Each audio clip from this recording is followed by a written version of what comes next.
What? Maybe a setting to turn off the sleeper. I'm Daniel Glickman, and you're about to enter another world. Las Vegas, 1961. The Rat Pack's playground. Mob bosses in sharp suits. Neon burning against the desert night. And Frank Sinatra selling the dream with a song. Luck reigned supreme here, or so it seemed. Crowded against the roulette wheel, a menagerie of hucksters and dreamers. Perched at the far end sat a Steve McQueen lookalike. But this MIT professor's weapon was not a six-shooter. It was Newtonian mechanics. That's our dinner speaker tonight, Edward Thorp.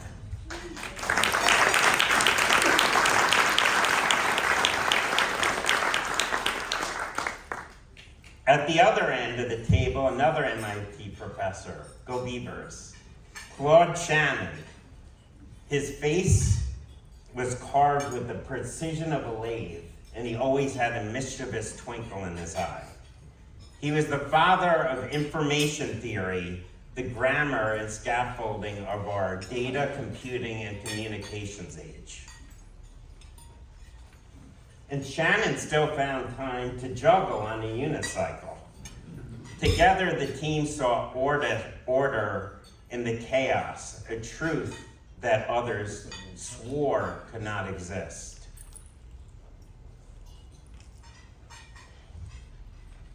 The croupier launches an ivory white ball.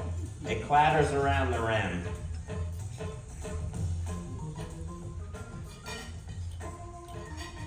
But at the other end of the table, Shannon's playing a totally different game. He presses hidden switches in his wingtip shoe with his big toe.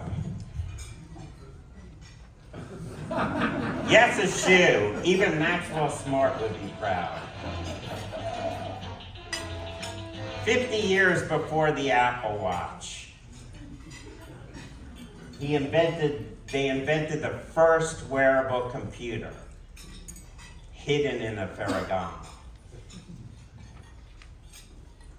Gamblers hear destiny, but Ed hears a tone in his earpiece, as shown in Shannon's notebook. And this is the alien-type earpiece that I found in his notebook. Shannon slipped this in Ed's ear hours prior. He grinned, "What makes you tick?" For Ed, it wasn't fame or fortune, it was the puzzle. And the pivot point that led straight from the shoe to the iPhone everybody is buzzing in everyone's pocket today. This is Ed's roulette schematic. Ed places 5 bets. The ball slows, wobbles, and then clicks into the final slot. And they win again and again and again. Was it magic, cheating, or luck? Even in the house of chance, the laws of science still apply. The skeptics said it couldn't be done. Richard Feynman told Ed personally it was impossible, and Einstein and even Shannon agreed until he met Ed. This is from Shannon's notebook before he met Ed, and he drew a triangle that showed in chance roulette was pure gambling. 44% expected profit per spin. That's not an edge. That's a call to Paulie Walnuts from Casino Compliance. And he's not carrying a clipboard. Then he beat blackjack with 2 rules. Rule 1, conditional probability to capture the edge when the deck favors the player. Rule 2, use the Kelly criterion to size the bet. If you miss either rule, you're the joker who's paying for the next rug at the Flamingo.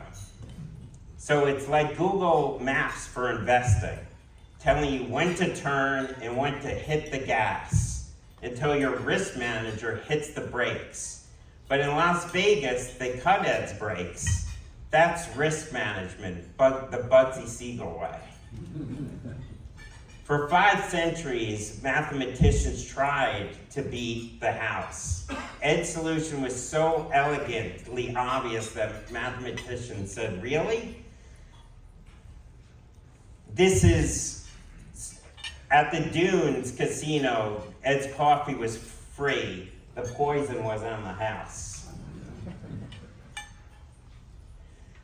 Vegas was the rehearsal. Wall Street was the bigger casino, only with spreadsheets. Over 37 years, Ed built the first quantitative market-neutral fund. In over 37 years, it returned more than 18% annually, with never a losing year. I was a PhD student under Eugene Fama, who got a Nobel for the efficient markets hypothesis. Ed's track record reduced it to a handy heuristic, scribbled on a cocktail napkin underneath Warren Buffett's Cherry Coke. Some quants doubted Ed, and then they copied him, and then slapped the logo on it and charged 2 and 20 just for the privilege. Before Black-Scholes, Ed had built the first option pricing formula, and Fisher Black admitted that Ed lit the path in this letter. Ed didn't need stochastic wizardry, he just used calculus. Roulette, predictable. Blackjack, conquerable. Wall Street, beatable. Science wins. And tonight you'll meet the man who proved it all. His work are the model portfolio for anybody who believes in truth and integrity. Please welcome the man who made the impossible possible, Edward Thorp, the original quant.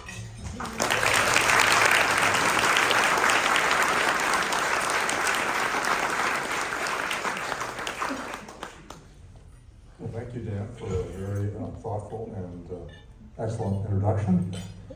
My pleasure. So I would like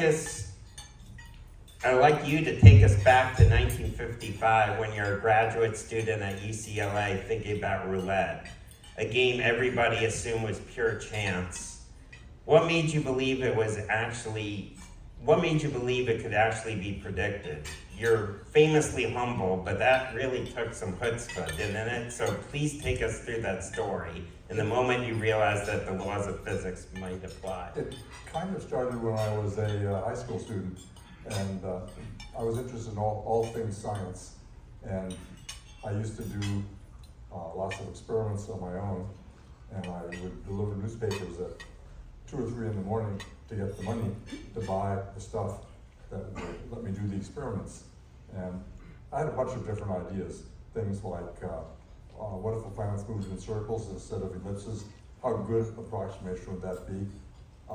These are just a kid thinking about stuff for himself. Now I think I think Copernicus had that idea also, and then he realized that it wasn't quite right, so ellipses were better. But this is just a little kid thinking about stuff. And I thought about things like, you have little currents running in your scalp. You could pick those up and you could use radio transmitters to do things like open doors or send information to people and that sort of thing. You could basically send dots and dashes out. Or I took a glass prism, slid it on a table, and said, I can measure the speed of light in this prism by using trigonometry. So I figured out how to do that. And so these are just random ideas from a kid in a poor, crummy high school, 31 out of 32 in the LA City school system. Gang fights in the afternoons after football games, that sort of thing. So time went by, and I found my way to college and got an education, first in chemistry, then in physics. And I was sitting around in a student co-op, only place I could afford to live, back in 1955. And we were having a big discussion about whether you could beat Las Vegas. And I said, oh, I think you can. And so I explained my ideas about roulette. And everybody poo-pooed it. And it sort of got my spirits up. And I said, well, I think I'm going to show you that I'm right. So I set out to do a bunch of experiments. So I began by rolling marbles down an incline and across a smooth floor to see how far they would go. That was a substitute for the track on a roulette wheel. And you take the track, unwrap it, now it's straight, turn it, now it's a V-shaped thing, and you roll the marble down, and you can control the energy in the marble because you can tell how much energy it has by the place you release it from. Release it high, a lot of energy, release it low, it has less energy. So I said, okay, this looks fairly predictable. I remember my then wife coming in and telling me it was time to meet her parents for dinner. They had been invited over, and I was busy in another room rolling marbles across the floor. So then I advanced to the next step. One of my tutorial students, elderly man who had multiple degrees and kept trying to get more, heard about my interest in roulette, and he bought me a half-size roulette wheel. So I then decided to spin balls on the half-size roulette wheel and see how predictable it was. Now that I knew physics, I was all this time had passed from high school on to the time I was physics master's student. Now that I knew that, I realized that I could probably figure out how to do this if I could break everything down into components and measure how much uncertainty there was in each component. So I looked at the half-size wheel and I said, well, first, the ball spins around for a while, and that might be fairly predictable. When the ball falls off the track and slides down the conical stator toward the moving rotor, there's another little section there, and it has little obstacles it runs into, and perhaps the randomness in that little part of the path is not too bad. And then it hits the spinning rotor, and the rotor has multiple pockets with little dividers, and spatters around on those for a while, and that introduces another bit of randomness. So I thought I'll break this thing into parts and see what I can make of it. So I got the half-size roulette wheel, and I made a movie with an 8mm camera. And I had, I don't know if we have slides. Do we have, that's it, yeah, okay. So this movie's being made around 1955 or so. And you'll see a playing card in the lower right corner. And you'll see the ball spinning around. And you'll see what's a stopwatch in the upper right-hand section. And so what I'm doing is, I am getting graph paper out and taking a spin, one spin after another. You'll see the cards keep changing. Each card is the name of a new spin. So I'm getting graph paper out and I'm plotting using the stopwatch where the ball is. And so I find out from these graphs that something kind of weird is happening. The paths are not exactly uniform, they're sort of uneven and wiggly. And what I figured out is that the 8mm camera has a mechanism in it that doesn't turn uniformly. And so that's messing the whole thing up. But I store all this information in my head. And then I go to MIT some years later, and before I go there, I happen to play blackjack in Las Vegas for the first time. I've never been in a casino before. I find out that there's some system that you can play and be almost even but not quite win. And so I go and play for $10 and I lose most of it. But I have an experience which teaches me that the casinos don't understand how this game works. And the paper that I read, which told how to play pretty well but not be a winner, could be fixed and modified to count cards, and that would change the whole character of what happens. And so what I realized was that if you keep track of cards, the edge fluctuates up and down, and when the edge becomes favorable, you bet big. When it's unfavorable, you bet small, and add it all up. And if you bet big enough when it's good and small enough when it's bad, you'll have a net edge. So now you have an advantage. The next thing you have to do is figure out how much to bet, and that will come a little bit later. So I write the guys who worked out this simpler strategy. I get all the workbooks. I sit down and try to replicate the ideas for card counting. And it's a much bigger project than the one they worked on. And I happen to be at MIT for the summer before I start teaching there. And I find out that I can access a high-speed computer. They had an IBM 704 then that was shared by 30 New England universities at the time. And as a quote faculty member, I was just a more instructor, but a quote faculty member, I could line up with my punch cards and ask the computer questions. So I figured out, I got a programming book, IBM Fortran, for the 704, and I began making things that I thought of as subroutines.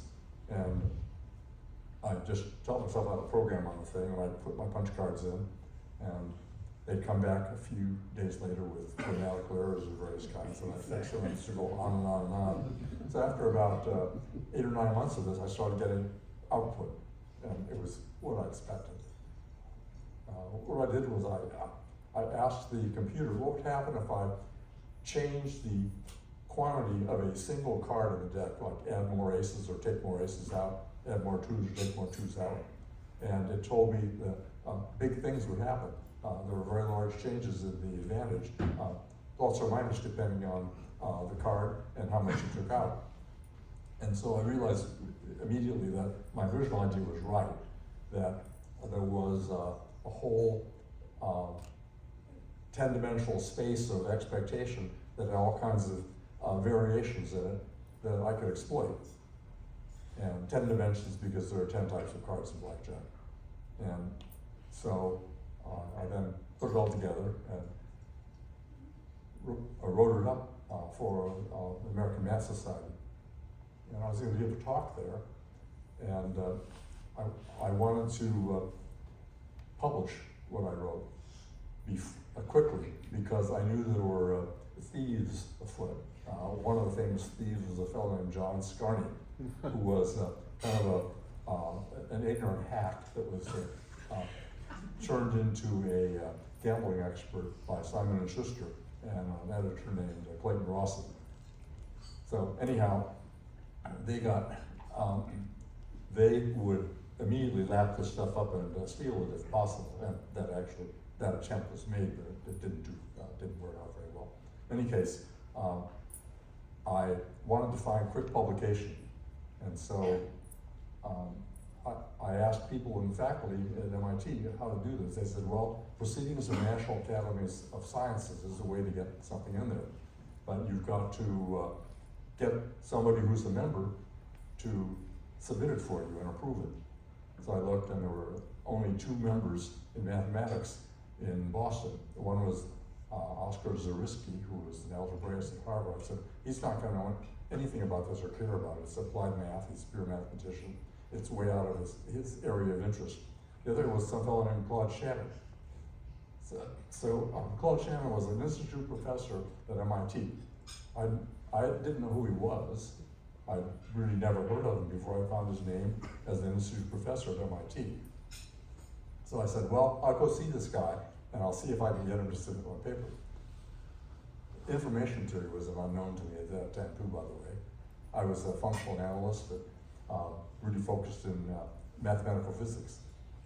So I was told that I might be able to see him, but he wouldn't spend much more than 5 minutes with me. And I was lucky if I could get that. So I managed to get 5 minutes at lunchtime.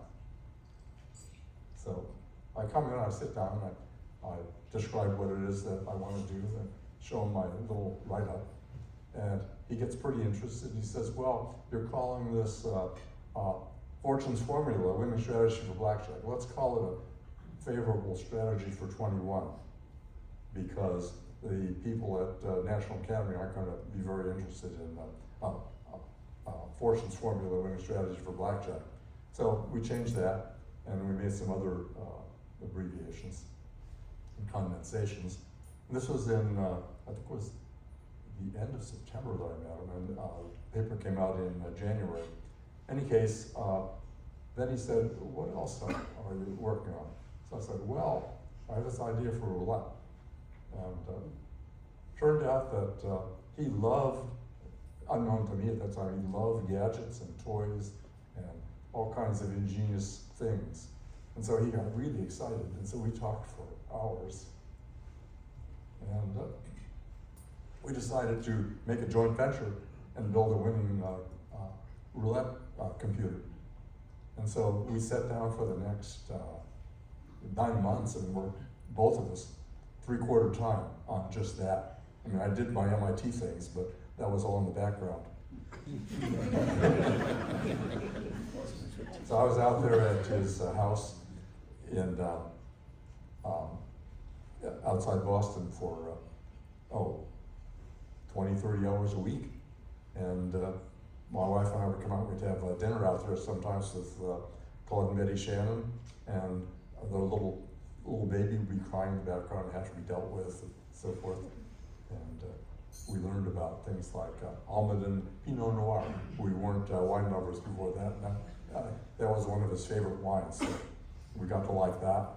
And he and I worked together in his basement lab, toy room, I guess you might call it. All kinds of things down there. Little fingers that he could pull a little cable from his place downstairs, and a little finger in the kitchen would tell his wife he wanted something. Or it had a little box, and a lid would come up, and a hand would come out, and it would pull something, and it would close the box again, or go back in. Or he had a little maze running mouse that he built, which was really interesting, and it was programmed to find its way through the maze and then remember what it did, and the next time it was really fast. And all the stuff's in the MIT museum now, which has like 1.5 million, maybe more items in it. So anyhow, he and I worked in his basement, and he was able, because he had money and I didn't, to buy a full-size roulette wheel, which cost at that time $1,500, which seemed like a lot of money. Add a 0+ now, because we're talking about the 50s, well, late 50s, 59, and I guess the multiplier is more than 10 by now. Anyhow, we got this reconditioned wheel from B.W. Wills, I think it was, in Reno, and set it up in a pool table in his basement lab, and we got equipment from MIT like strobes and so on, and set to work. And we used the methodology that I've outlined, which is to break the thing into sections. So, and analyze each section and see if it worked. So, first section is to see how regular the spin is. And you can measure that by flashing a strobe when the ball passes a certain point on the wheel, and then flashing it when it makes one more revolution. And now you know how fast the ball is going. So then you can see how long it takes after that to fall off the track and slide down the conical statter toward the center. And then the second part of the analysis is to see when it leaves the track, how long it takes to get down to the center with the rotor spinning. And then the third part is, when it hits the rotor, what happens? How far does it spatter? And that's where most of the uncertainty comes in, by the way. And the second level of uncertainty comes in when it hits vanes on the way down the statical rotor, and the vane on the stator. And the vanes are in there just for that purpose, to mess the ball a little bit, but they don't do enough. the first part of it, where the ball's spinning on the track, is really pretty regular. Once it stops sliding and starts spinning, starts rolling, then it does a pretty good job, and that usually happens quite early in the spin. And then there's one more thing.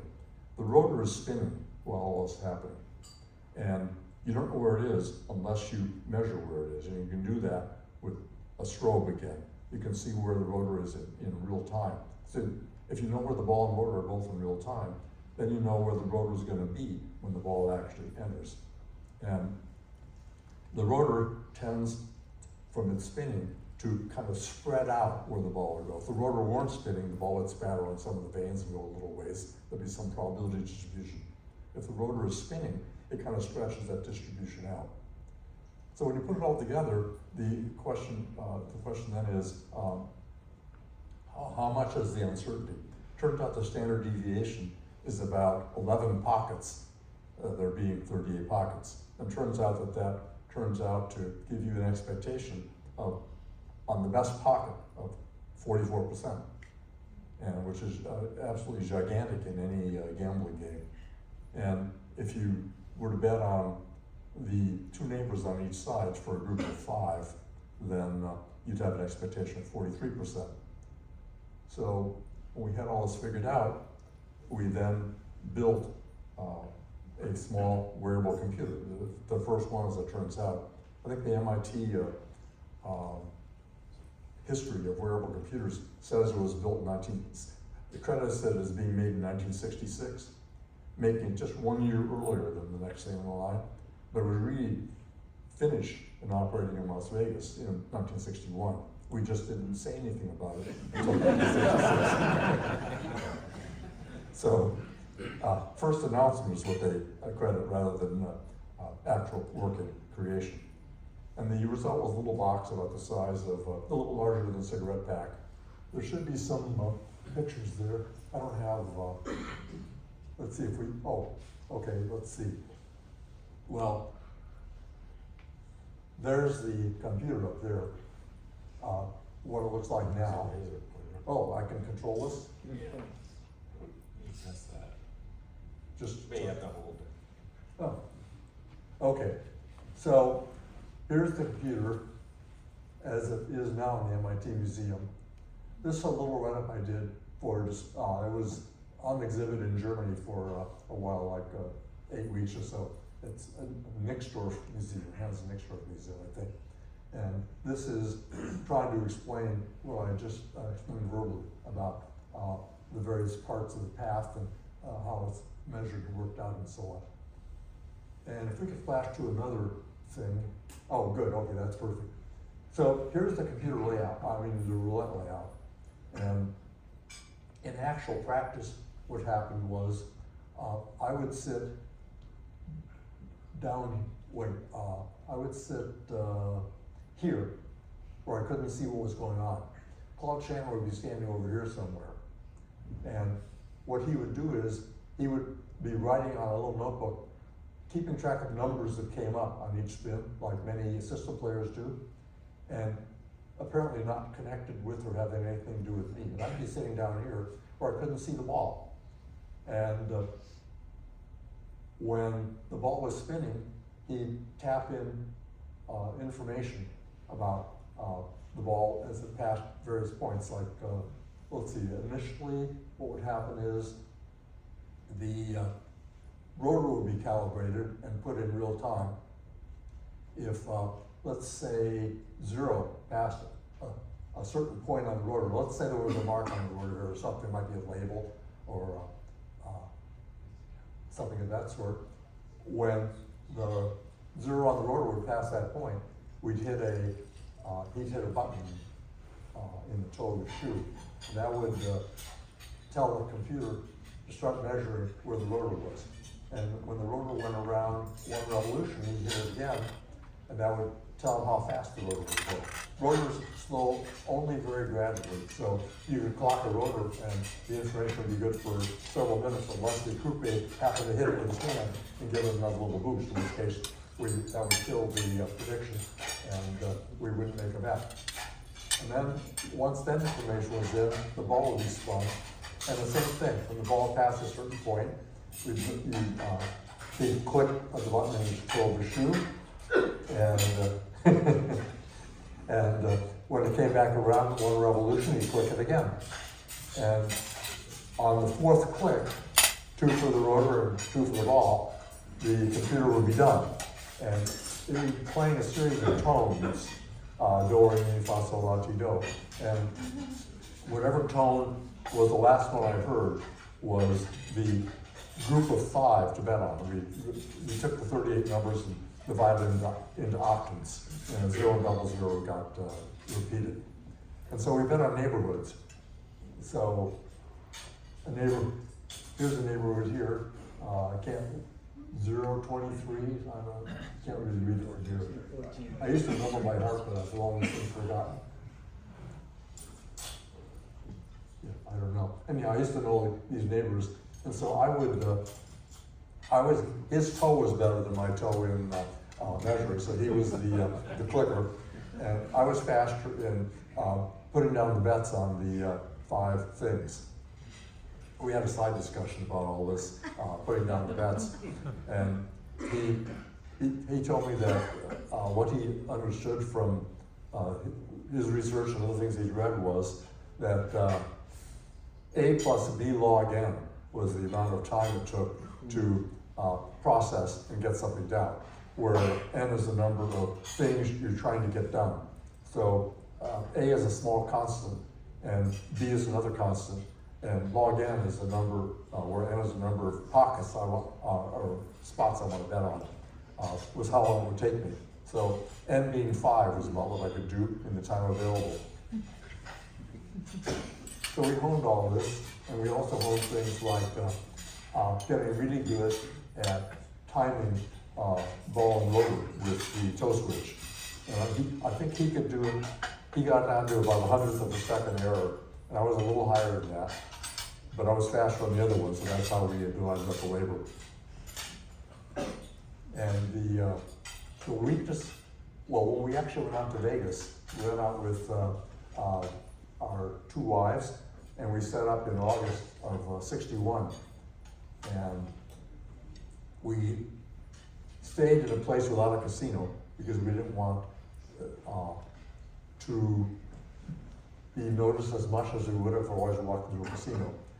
And we found that what we actually bet, we could turn piles of dimes, single dimes into piles of dimes very quickly. It was quite spectacular. And then every so often, the little wire that fed into the little earpiece in my ear would break.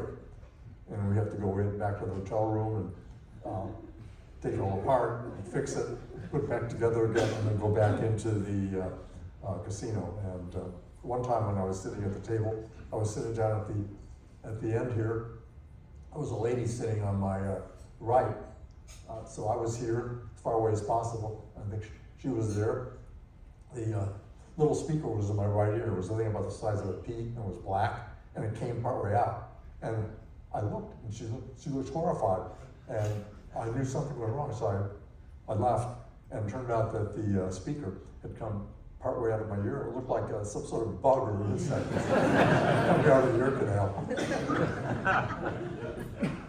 So we could have fixed all this, and we could have camouflaged everything.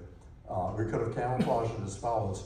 If we're making 44% when we're putting down the good bets, we have plenty of room to make phony -5% bets all over, all the time. And so there would be no way they would catch on to the neighborhood strategy if we were so inclined. And as far as the wire to the ear, all we had to do is grow hair, as I mentioned just a couple of people earlier, and then you just run the wire up through the hair. I thought about having the wives do it instead, but they were very, very nervous. And I think with good reason when I look back, because my blackjack experience taught me that they weren't very friendly. So anyhow, we decided finally that this was not the life for us. And we decided not to follow through with it, but it would have worked on a big scale, and in fact it did for many people later on. I'm going to a thing later on this month in Vegas called the Blackjack Ball, and it's an assembly of advantage players who've done sports betting, roulette, blackjack, and a whole lot of other things, and made lots of money. These are the people who are really good at it. And among the group are people that built blackjack computers and roulette computers in the 70s and 80s. And it became so widespread that the Nevada legislature passed in only 10 minutes in kind of an emergency session the anti-device law in 1985. And the anti-device law made it made you subject to up to $10,000 in fine and a year in jail and a felony for having a device that assisted you in gaming. So if you took those little cards in my original Beat the Dealer book into the casino, you'd be subject to the device law, and you could actually be jailed and fined for that. But they haven't figured out a way yet to keep you from bringing your own brain in and using it. And so these people now at the Blackjack Ball, for instance, there's a whole group, pretty much unknown to the casinos, that make their living and have for many years.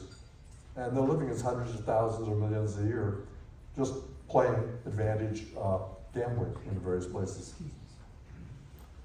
So what this launched, or helped launch, was a whole culture that now exists and has a lot of interesting stories to tell.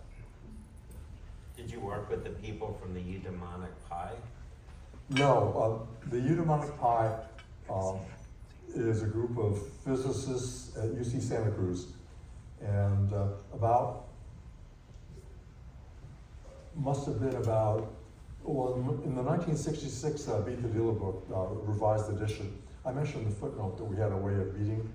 I don't know if I mentioned roulette specifically, but I think yes. And so then I got a call from a mathematician there a couple of years later, and I explained in great detail to him how we did everything, because we weren't going to use it. I figured somebody else might. And then a couple of years later, this group of physicists at UC Santa Cruz basically recapitulated what we did with technology 10 years further along. And they had a lot of trouble with their technology, more than we did. We just had trouble with one wire. But I've heard stories from here about ladies with their bras overheating and smoking. Yeah, yes. So, anyhow, I talked to Dwayne Farmer, one of the principals, some years later, and he didn't seem to know that somehow I talked to Ralph Abrams, and he didn't seem to remember exactly anything about Ralph Abrams. So I was very surprised, but that's how things go. One of the interesting things about that, though, is that they reported exactly the same advantage that we reported, which is 44%. Now, with all the statistics and uncertainties and changes in roulette and research you do and so on, it's very remarkable that the number would be exactly the same.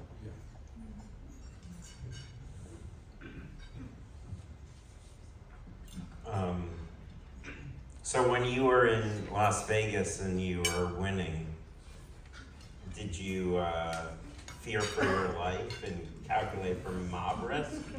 I was really pretty naive. Everybody else, when I was playing blackjack and winning, was very nervous. And it took me a while to realize just how bad these guys were. It took drugging my drinks, tampering with my car, and things I didn't know about. There was a great meeting of the Nevada Resort Hotel Association back in 1964, and they were discussing what to do about this guy who was ruining, he thought he was ruining their games. And there was knee breaking, there was rubbing people out, all that sort of thing was discussed. And this was all revealed some decades later by somebody who wrote it up for, who was there and wrote it up for the, I think one of the Las Vegas newspapers. It's all in my books. And it turned out that they got pretty aggressive toward account players. They beat them up. They took their money and wouldn't give it back. They threatened them with lots of really bad things. Earlier versions of the blackjack ball had players who told many of these stories. And then there were lawsuits, big lawsuits. And James Grossi, who you know. Yes. He taught at University of Chicago. Yeah. He was, as I recall, punched out and brought a lawsuit and won. Mm-hmm. And quite a few others brought lawsuits and won. In fact, one of my daughters knows some of the lawyers in Las Vegas who were very involved in these lawsuits and represented quite a few of the card companies. So anyhow, this battle with casinos has been going on for the last, well, almost 65 years now. And it continues to go on. As I told some of the people here earlier, they should have just used it to their advantage and showed people that some people can win, because the people who can't win but think they can will swamp in number those who actually do win, and they would make much more money that way than by fighting it. But they don't think that way. And when you think about the history of Vegas, Do we have time for a little bit of Q&A?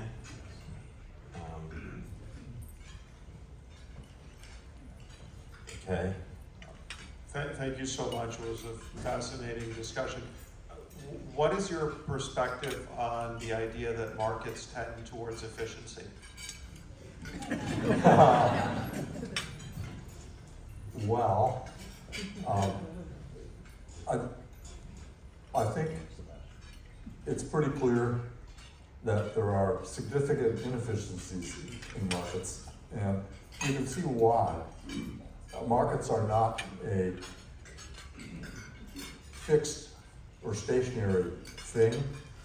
They're always being changed by new products and by new developments of one sort or another, new technology.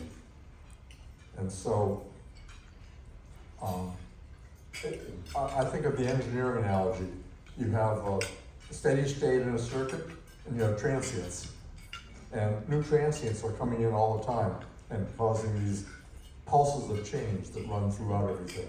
And I think that's an inevitable part of the human condition. It will always be that way.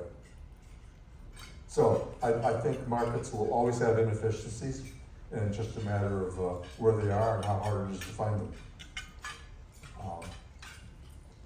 We have a biographer for Bill Sharp in the audience, and one of the things I remember with Bill Sharp was back in 1975 we were talking, and I was discussing market inefficiency, and Bill Sharp's answer to market inefficiency was, he said, well, the markets really aren't inefficient because what the extra money you're making in the markets now, this was when I was successfully running the hedge fund and getting publicity for it in the journal and that sort of thing. The money you're making in the market, the excess returns, are returns you would get anywhere if you brought your skills to bear. So, and so that's not rebuttable. Do you have any tips for us, Scouts on, or we're not going to tell them? I don't think so. I think the best thing you can do is evidence-based investing and use your brains, but you already know that.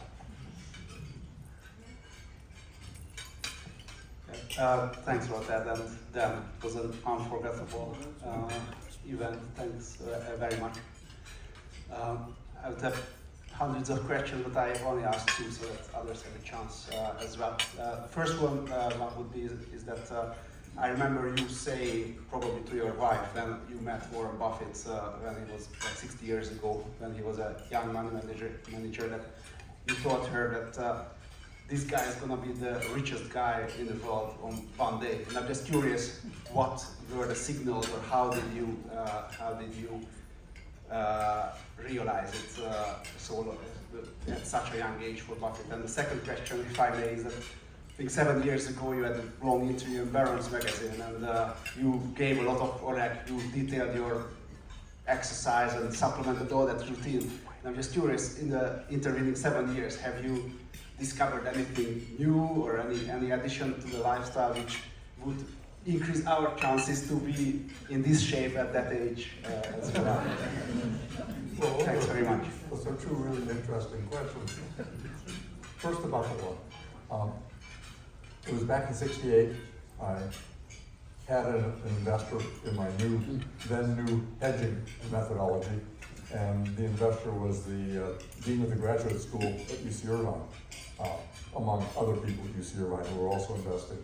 And so he wanted to size me up to see whether this was a good thing to do or not. And so he introduced me to his friend Warren Buffett, with whom he had been investing. And Warren Buffett was had been closing his hedge fund down because at that time, '68, things were changing from manic to bad in the marketplace. And so Buffett was saying there isn't any worthwhile stuff to buy anymore. I'm getting out.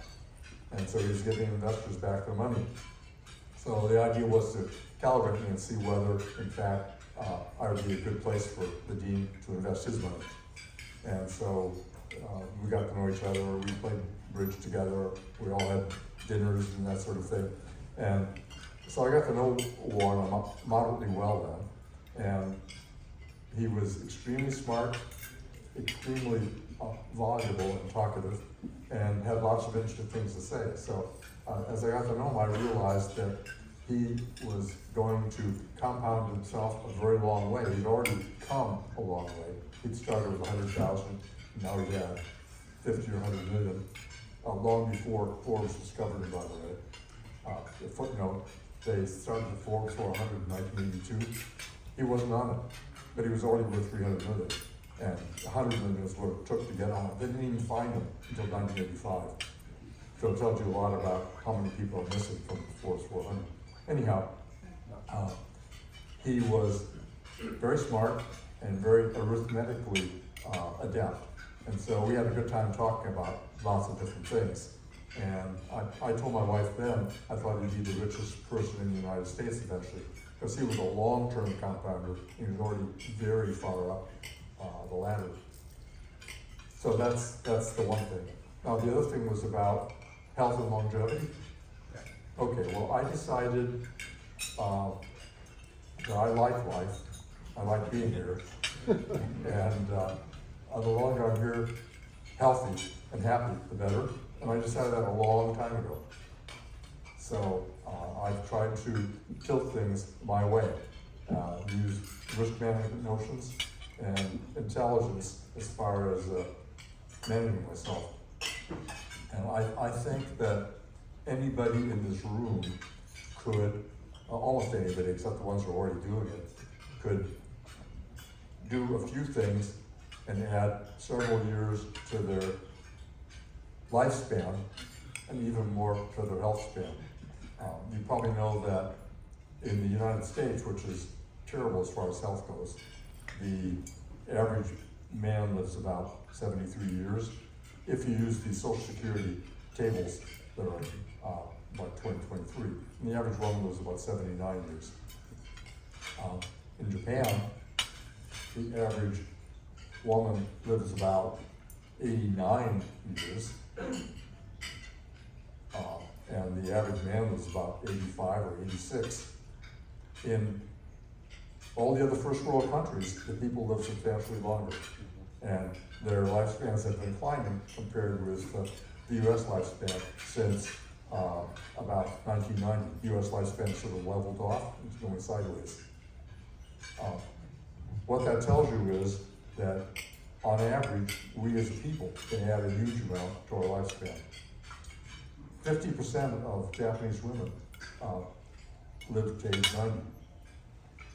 25% of Japanese men lived to age 90. This is just average. Now add some brain power and some risk management, and it's not too hard to get to 100. So anyhow, I think that everybody in this room could, to a greater or lesser extent, add several years to your health span and several years to your lifespan very easily, just by a few big things. Get rid of the addictions, smoking, lots of alcohol, don't do that. What we eat, drugs of all kinds, legal and illegal. Then do smart things like exercise. Exercise is huge. Pick up maybe 5 to 10 years. Good books to read. Outlive by Peter T. is a good one. Another good one is it Super Agers? Yeah. And there are several others out. So anyhow, a fun thing to do if we only had the time was to poll the room and say, how many of you smoke? 20 hands go up maybe. Okay, I can add 7 years to your life. How many of you don't exercise 5 years a week, 5 hours a week? 20 hands go up. I can add 8 years to your life, and so forth. How many of you don't get regular medical checkups? 5 hands go up. I can add a lot of years to your life. What about vaccinations?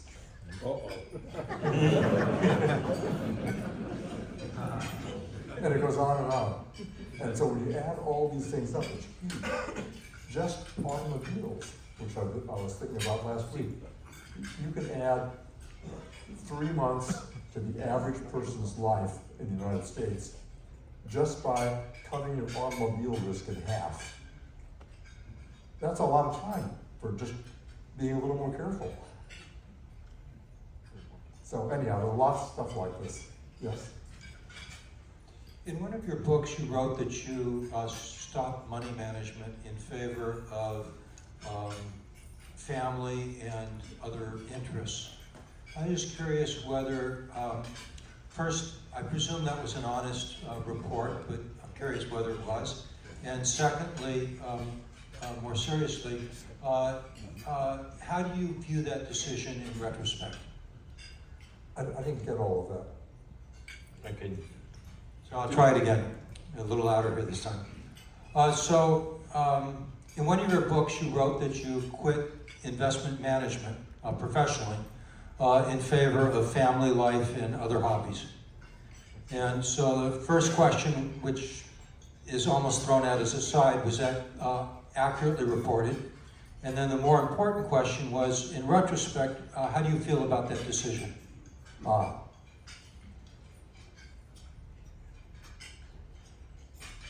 think it was Aristotle who said that the satisfying life is one where you enjoy your realized abilities and put them to use. And second thing that I recall seeing was that happiness is being able to manage your own time the way you want to manage it. And I realized when I had, quote, enough, unquote, that life is not about piling up lots of stuff. At least I don't think it is. And that these other views are the important thing. And so, to me, the choice is to pick what you think is the good life and to lead it. And to me, that is family and friends, learning things, traveling, relating to people, and trying to contribute back to the community. So that was my choice. Now, I know many very rich people, billionaires and multi-billionaires, and most of them don't find their way. They're going to die with more toys than I'm going to die with, but I don't think they will have spent their lives well or that they'll be happy. Last question. Okay. So, you and I were talking about people who followed in your footsteps. And I was an undergraduate at Santa Cruz, and we talked about Doane Farmer. Could you expand a little bit? Because Doane not only went to, he was the one that, with his colleagues where the bra caught on fire in Reno, and they got kicked out, but they were following in your footsteps. Doane went on to found a prediction company to exploit anomalies in the markets. Now he's back at the Santa Fe Institute. Could you expand a little bit on sort of the community that you founded that sort of went to Las Vegas but also were interested in investments? A little confused here. Oh, I'm sorry. Doane Farmer. Yes, I understand. Right, and I'm just saying, you actually said that he didn't know that he was following in your footsteps, but I think a number of people did. Could you say more about the people who kind of followed you? Oh. Well, just judging from the people at the blackjack ball, Yeah, there you go. a very large number of these people. One pretty well-known guy is Bill Benter. Have you ever heard of him? No. Bill Benter, who's a very wealthy philanthropist living in Pittsburgh now. Many years ago, he got interested in card counting and blackjack, and he made his first $150,000. And then he tried it in sports betting, and he lost it. So then he came back and he made another $150,000 and tried it again in sports betting. Only this time it worked. He did sports betting in Asia, and it turns out that horse racing was a really big thing in Hong Kong and in Macau. The horse racing take there, or the handle, is far larger than the entire United States.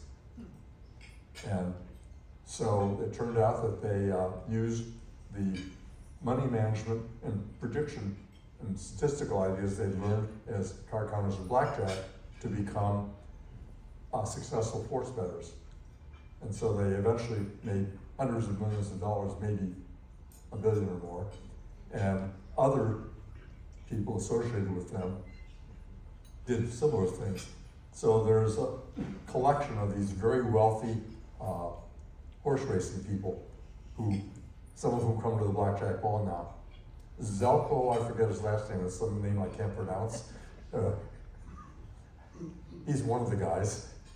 And then this guy from Tasmania, do you remember his name, Lenny? No. And another person. So anyhow, these are billionaire sports betting people who they bankroll themselves on blackjack. Thank you. And Bill Gross is another one. Bill Gross. Yeah. He started with blackjack. Those were at the coast here. Well, we all thank you for your.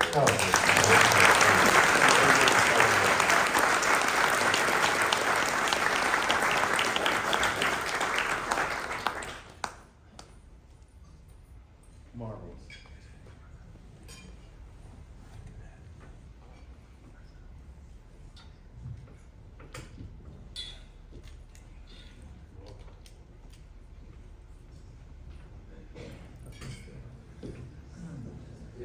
Get up, everybody. That was great. Thank you. Thank you for doing that. Thank you for asking. Thank you